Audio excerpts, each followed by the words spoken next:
Tacking metals preparation for root pass on flat position. Magandang araw po sa ating lahat. Ngayon po ay papakita ko kung paano po mag-tacking ng metals preparation for root pass.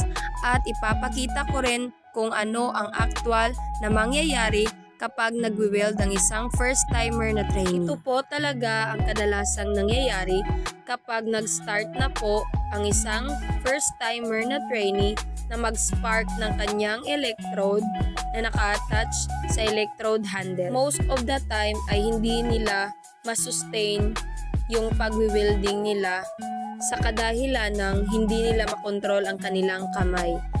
All we need to do after we scratch the electrode is to maintain appropriate arc length para hindi matulad sa ganitong sitwasyon. Ano nga ba ang appropriate arc length or distance ng electrode galing sa metal?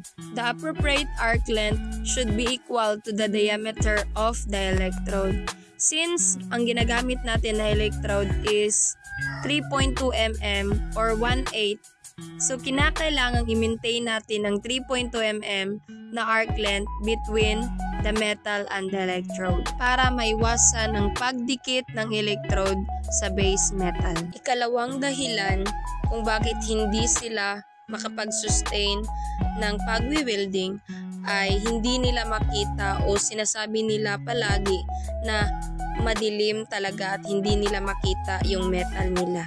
All we need to do is to scratch first the electrode sa gilid ng iyong metal hanggang sa magliwanag ito at yan makikita mo ang iyong base metal kung saan i-weld mo ang iyong tacking. Pangatlong dahilan ay hindi pa nila kaya na pagsabayin ang paghawak sa metal at ang pag-weld sa tacking.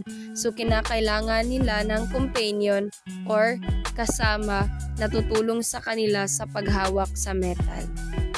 At ito na nga ang resulta or finished product ng kanilang tacking. As you can see, dalawa po ang tacking ito sa taas at sa ibaba para ito ay matibay.